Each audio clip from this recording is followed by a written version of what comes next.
네, 오늘 함께 나누는 하나님 말씀의 제목은 삶은 기적입니다. 입니다. 가끔 제가 아주 가끔인데요.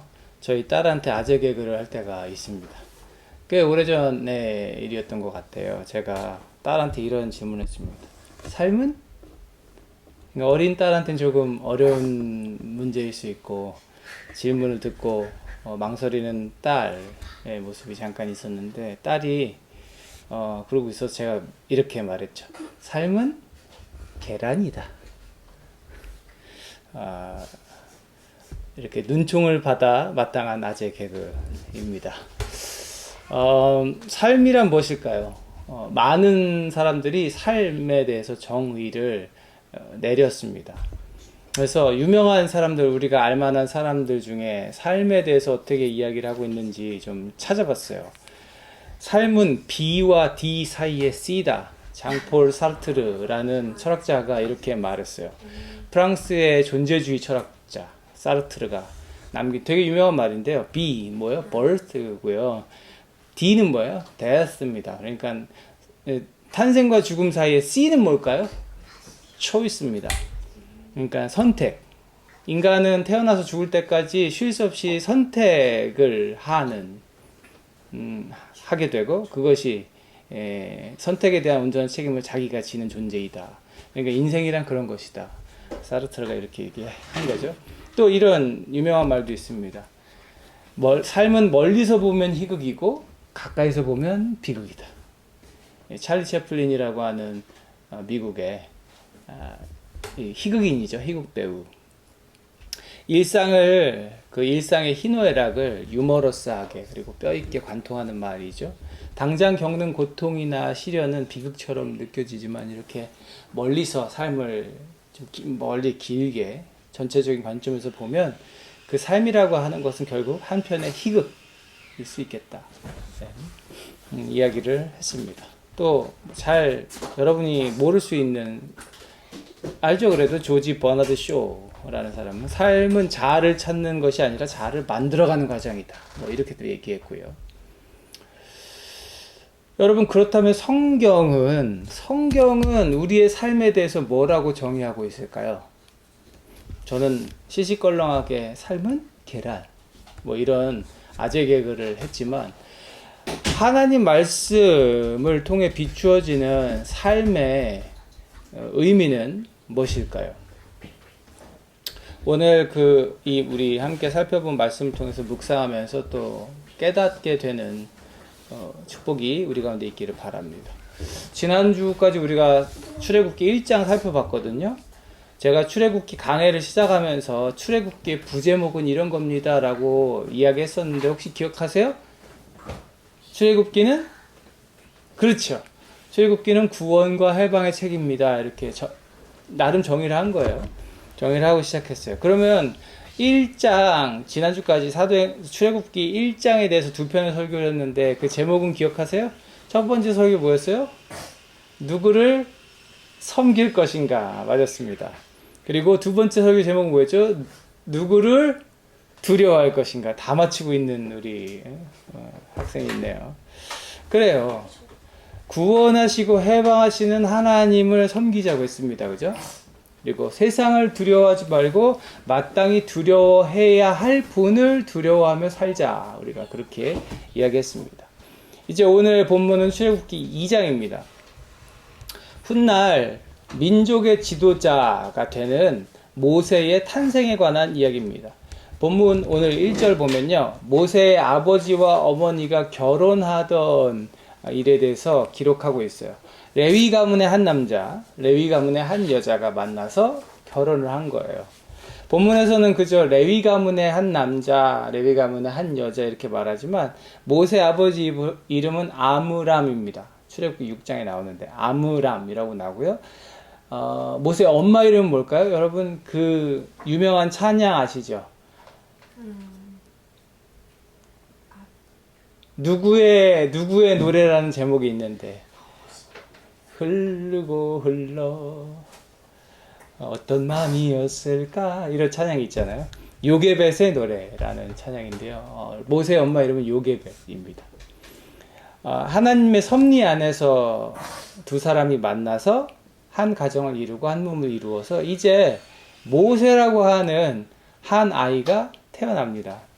처음엔 모세라고 부르지 않았겠죠. 나중에 이제 훗날 모세라는 이름을 누가 부르게 되냐면 그 공주가 부르게 되거든요.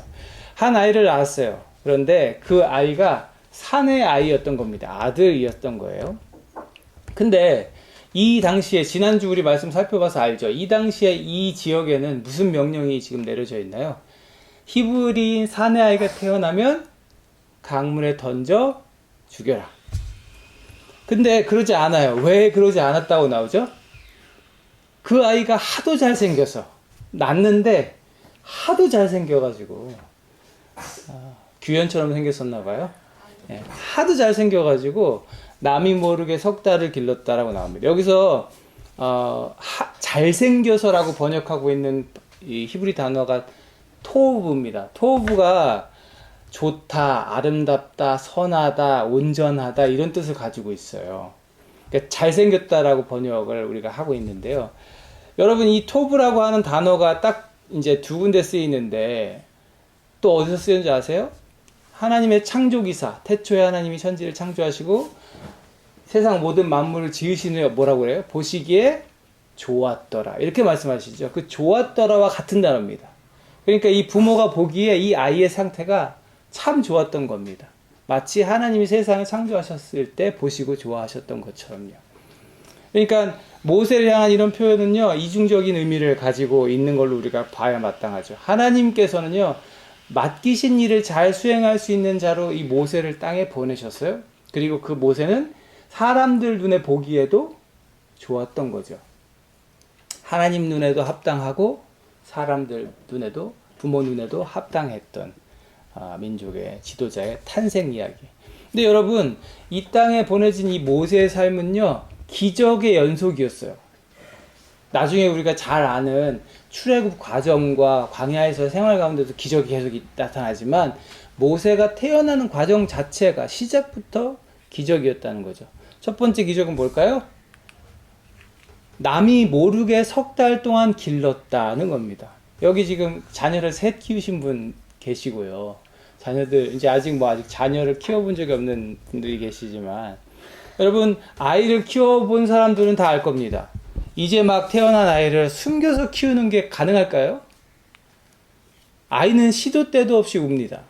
배고파서 울고 기저귀가 불편해도 울고 어디가 아파도 울고 졸려도 울고 저는 졸릴 때 우는 게 제일 이해가 안 됐습니다만 아이들은요 시도 때도 없이 울어요. 그리고 그 울음이요 생각보다 소리가 작지 않습니다.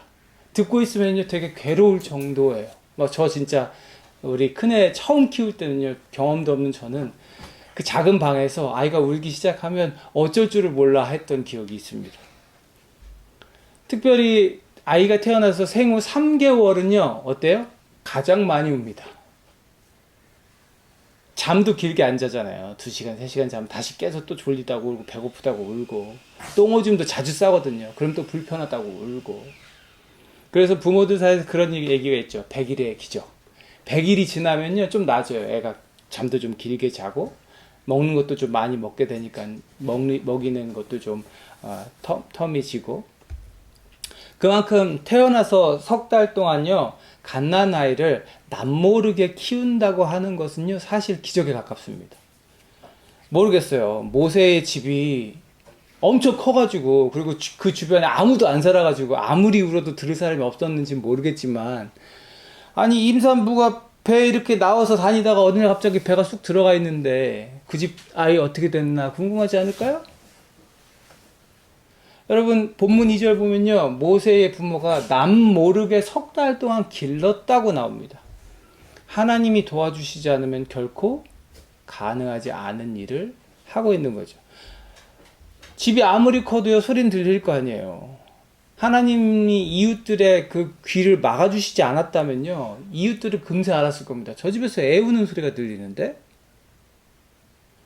더군다나 배 불러다니던 여인이 쏙 들어갔으니까 이제 아들이요 딸이요 하고 사람들이 묻지 않았을까요? 저 집 이제 출산할 때가 됐는데 근데 본문을 보면요 아이가 하도 잘생겨서 부모와 이웃들이 서로 기르는 것을 눈 감아 주었다. 이런 얘기가 아니란 말이에요. 저는 이 말씀을 읽으면서 하나님께서 그 이웃들의 귀도 막아주시고 눈도 막아주시고 관심도 막아주셨구나를 봅니다. 아이를 숨겨야 했던 그 부모의, 그리고 어떻게 됐어요? 이제 애 낳지 않았어요? 라고 혹시라도 물었을 때 해야만 했던 그 거짓말이 그냥 넘어갈 수 있도록, 그런 질문을 하지 않도록 하나님께서 지켜주시지 않았을까? 그렇게 아므람과 요게벳은 기적처럼 아이를 숨겼습니다. 석 달. 그러나 위기의 순간이 찾아오죠. 거기서 두 번째 기적을 경험하게 됩니다. 더 이상 숨길 수가 없는 거예요. 애든 컸지. 이제 애가 뻘뻘거리고 기어다니고, 이제 그럴 때가 올 거 아니에요. 갈대 상자를 구해다가 역청과 송진을 바르고 아이를 담아 강가의 갈대 사이에 놓아두었습니다. 흘려보낸 게 아니에요. 갈대 사이에 놓아두었습니다. 더 이상 주변에 숨길 수가 없게 되자 엄마는 결국 갈대로 상자를 만들어요. 갈대가 뭐예요? 갈대?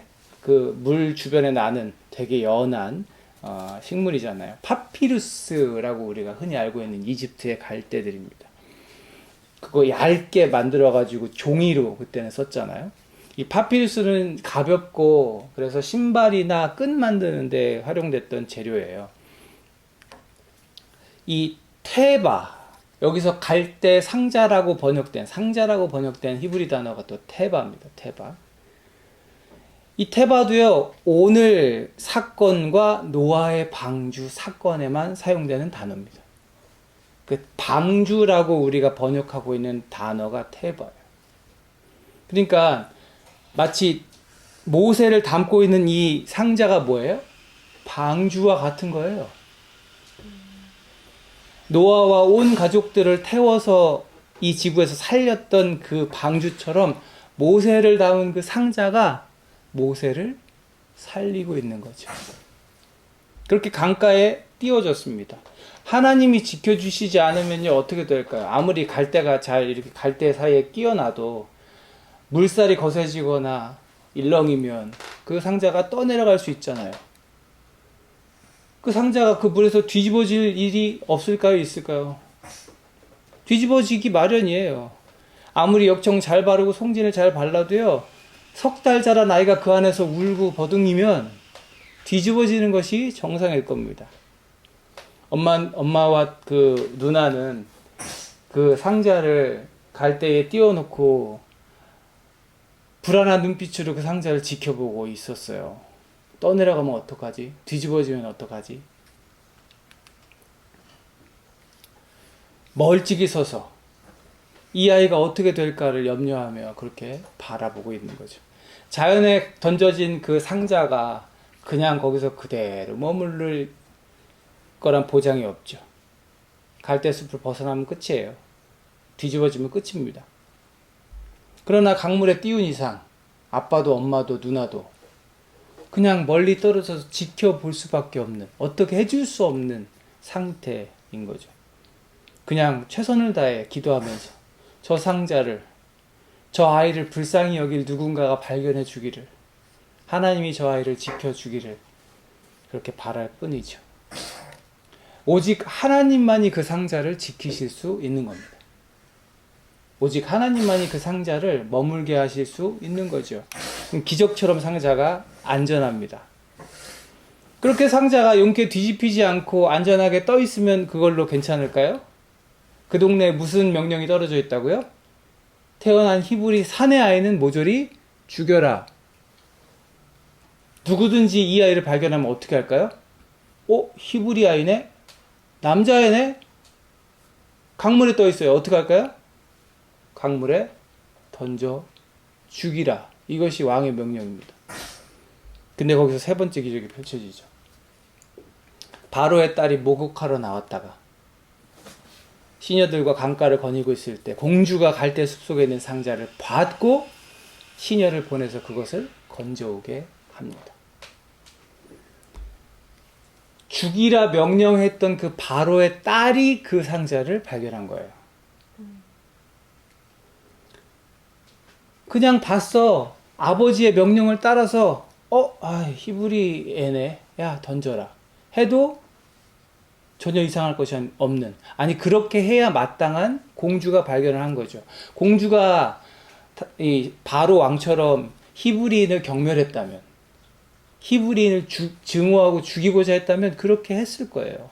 천박하고 오염된 민족으로 봤다면 그렇게 했을 겁니다. 그런데 아이의 울음소리가 들려오는 그 상자를 열었을 때 공주와 시녀들은 알게 되죠. 히브리인의 아이구나. 근데 거기서 던지는 것이 아니라 공주의 마음이 어때요?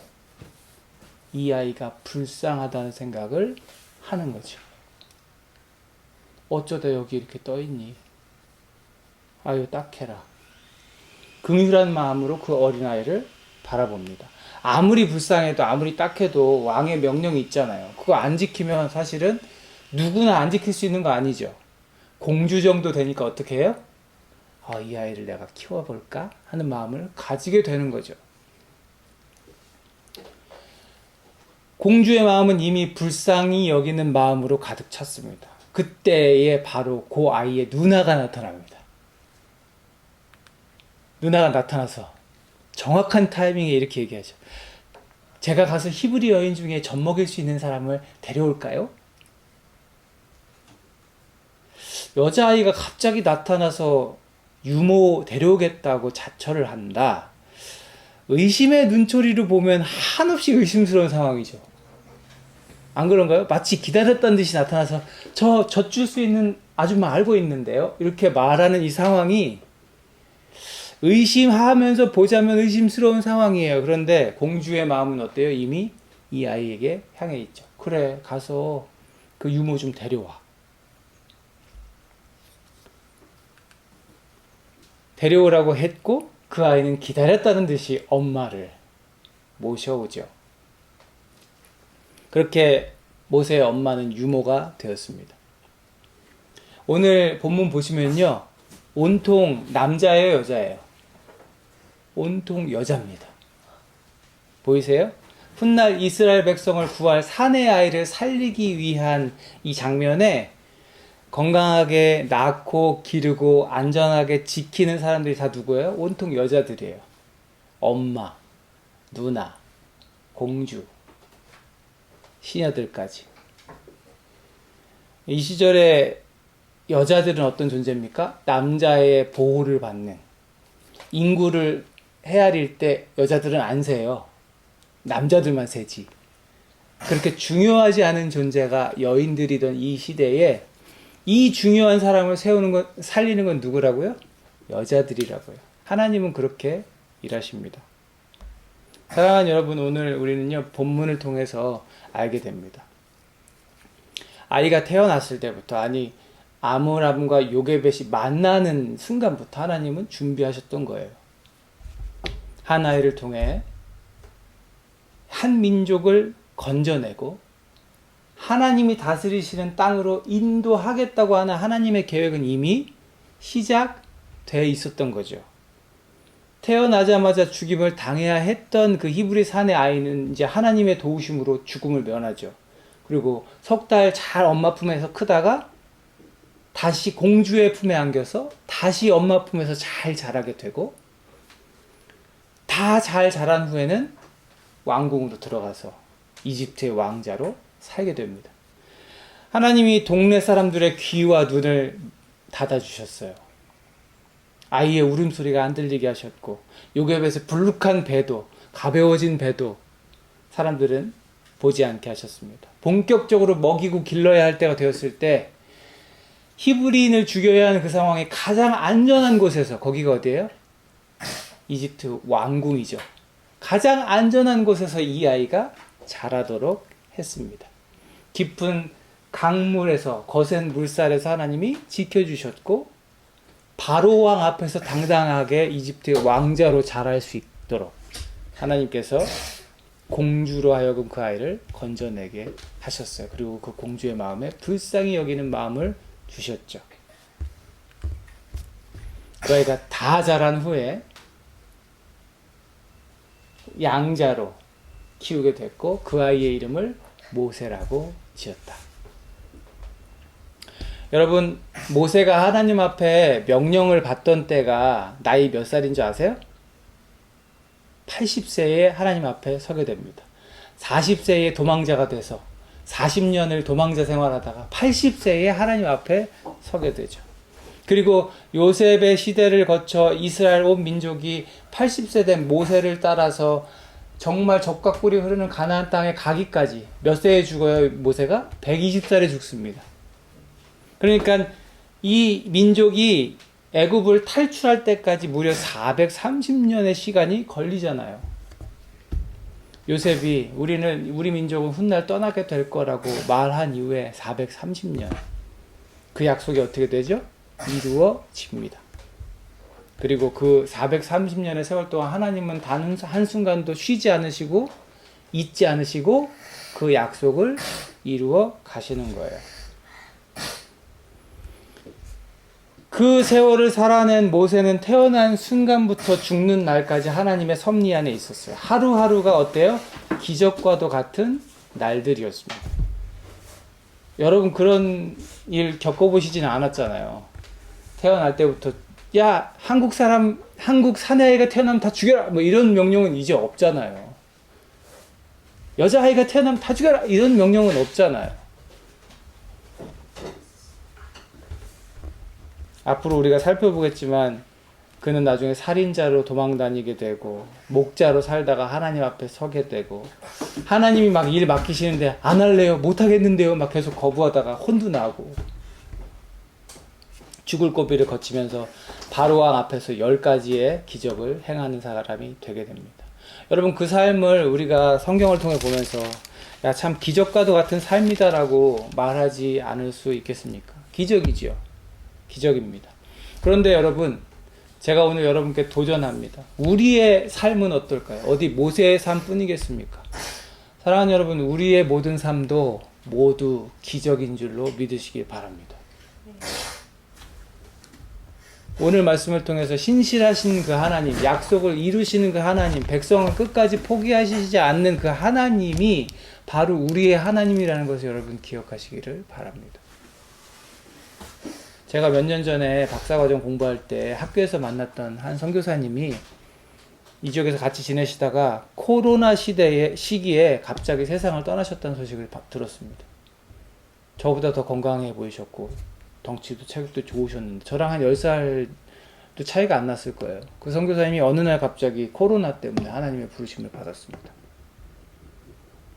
안 믿기더라고요.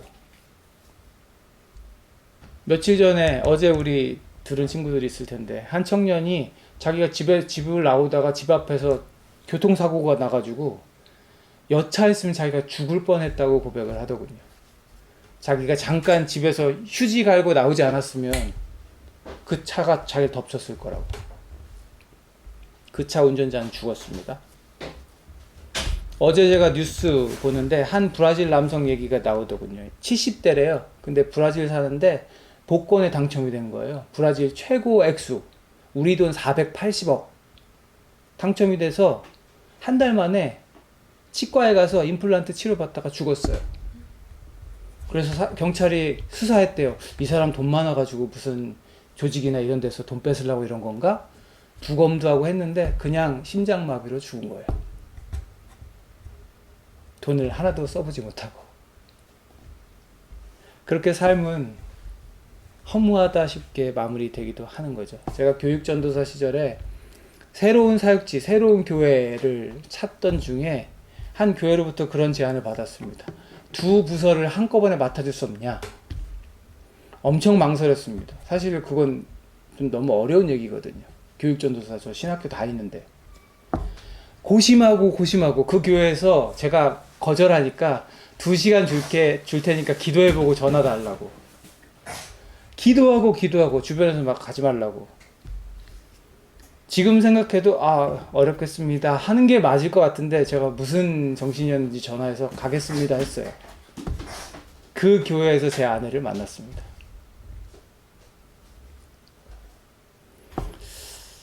하나님께서는 가겠다고 결정하는 것이 이상했던 그날에 가겠다 하게 하셨고요. 그 교회로 가게 하셨고, 그 교회에서 아내를 만나게 하셨고, 가정을 이루게 하셨고, 캐나다로 오게 하셨어요. 여러분, 잠자리에 들면서요, 내일 또 일찍 일어나서 출근해야 돼 라고 우린 말하곤 하죠. 일찍 일어나서 학교 가야 돼. 그러나 일어날 수 있음이 감사하고 기쁨입니다. 기적이에요. 돈 없음이 늘 불평이지만 하루를 먹고 살 수 있는 것, 건강하게 살아갈 수 있는 것이 감사하고 기적입니다. 할 일이 왜 이렇게 많냐고, 예배가 왜 이렇게 기냐고 저기 지금 막 불평하고 있는데, 여러분, 집을 나서서 나는 멀쩡히 가다가 교통사고 나면 죽을 수 있는 게 우리의 삶이에요. 안 그런가요? 멀쩡히 살다가 돈도 생겼는데 갑자기 심장 멈추면 그대로 가야 되는 게 우리의 인생입니다.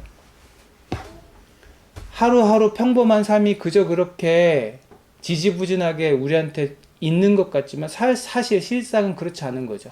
하루하루가 주어지는 것이 기적과도 같은 겁니다. 사랑하는 여러분, 하나님은 온 우주의 주인이시죠. 온 만물을 다스리는 분입니다. 어제나 오늘이나 내일이나 동일하신 분, 나의 삶을 이끄시는 분, 온 우주를 다스리시는 그분이 내 삶을 주목하고 계시다는 걸 여러분 기억하시기를 바랍니다. 4,000년 전에 아브라함과 함께 하셨던 그 하나님이 오늘 우리와 함께 하시는 거예요. 2,500여 년 전에 모세와 함께 하셨던 하나님이 지금 우리와 함께 하시는 거예요. 2,000여 년 전에 십자가 지고 죽으셨던 예수 그리스도 덕분에 우리가 죄에서 자유함을 얻고 구원함을 얻었잖아요. 그 하나님이 우리 안에 지금 살아 계시는 겁니다. 그렇게 우리의 삶은 기적입니다. 돌이켜보면 기적이라고밖에 할 수 없는 놀라움의 연속을 우리가 살아가고 있는 거예요. 그러니까 우리의 삶을 이렇게 살아가는, 기적을 경험하는 우리들은 어떻게 살아야 할까요? 이 기적 같은 삶을 통해서 펼치실 하나님의 놀라우신 계획을 기대하면서 살아야 하는 거죠. 여러분을 향한 하나님의 계획이 기대가 돼야 되는 겁니다. 그렇지만 우리는 늘 실수하죠. 가끔 우리의 삶에 찾아오는 어려움, 그 두려운 내일, 그것 때문에 기적과도 같은 오늘을 놓치면서 삽니다. 당장 해결해야 될 일들 때문에, 내 뜻대로 되지 않는 일들 때문에 내게 허락된 오늘 기적과도 같은 하루를 그냥 초라하고 변변치 않은 하루라고 여기기도 하지요. 모세를 지키신 하나님께서 말씀하십니다. 나는 너의 하나님이다. 너희는 나의 백성이고 나는 너희의 하나님이다. 내가 너희의 구원자다. 그리고 우리 주님께서 말씀하셨어요. 세상 끝날까지 항상 너희와 함께 할 것이다. 너희를 고아처럼 버려두지 않고 내가 다시 오겠다. 주님의 말씀입니다. 사랑하는 여러분, 삶이 때론 무겁고 내일이 두려워도 주님 안에서 우리가 두려워하지 않을 수 있는 이유는 전능하신 하나님이 계시기 때문입니다. 그 하나님이 나의 하나님이시기 때문인 거죠. 그 하나님을 기대하는 오늘 하루를 사시기를 축복합니다. 하나님께서 오늘 우리의 삶을 지키시는 줄로 믿으시기 바랍니다. 기적을 사는 여러분, 어떤 상황에서도 낙심하지 마시고 아무리 배가 고파도 그리하지 마시고 신실하신 하나님을 신뢰합시다. 내 삶을 이끄시는 주님, 나를 통해 새 일을 행하실 하나님을 기대하면서 그것이 우리가 살아내야 할 마땅한 삶이라는 것을 여러분 잊지 마시고 그렇게 살아내시기를 주님의 이름으로 축원합니다. 기도하겠습니다. 하나님 감사합니다. 삶은 주님 안에 그야말로 기적인 줄 믿습니다. 내게 주신 오늘 하루를 기적으로 잘 살아내기 원합니다. 감사로, 기쁨으로, 기대로 살아내게 하시고 하나님이 내게 원하시는 것들을 내 삶에 드러내고 나타내며 하나님 주시는 능력으로 살아내는 우리 모두가 되게 하여 주옵소서.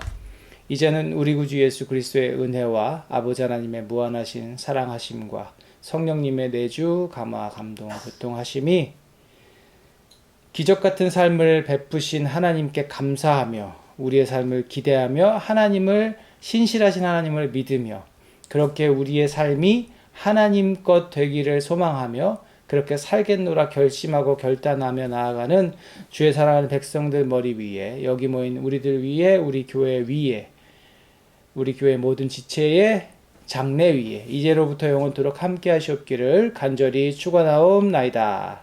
아멘.